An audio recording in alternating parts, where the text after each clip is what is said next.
concern is a very, very simple one. There are a number of roads, Tritonville Road, Durham Road, Marine Drive, Guildford Road, Sandymount Avenue, Park Avenue. There are a number of roads where there are families who live on those roads. There are families who cycle who live on those roads. There are elderly people who live on those roads. And there are lots of people who walk their dogs up and down that road, in and out of the village, which they enjoy so much.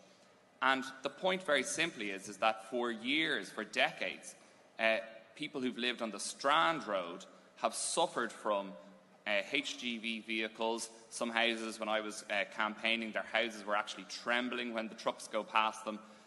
And for decades, they have suffered this.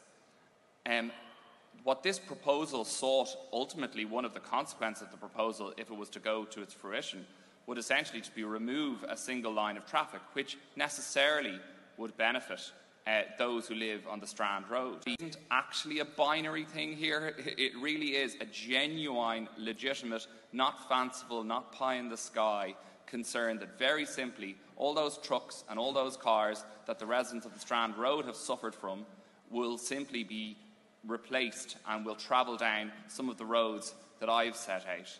Like, the single best way that the community can be brought together is if we can be told how the boardwalk proposal, the original proposal, is that feasible? Can it be implemented? What sort of timelines are we talking about? Because Sandymount residents, in my view, of cyclist and non-cyclist persuasion, would wrap their arms around this idea.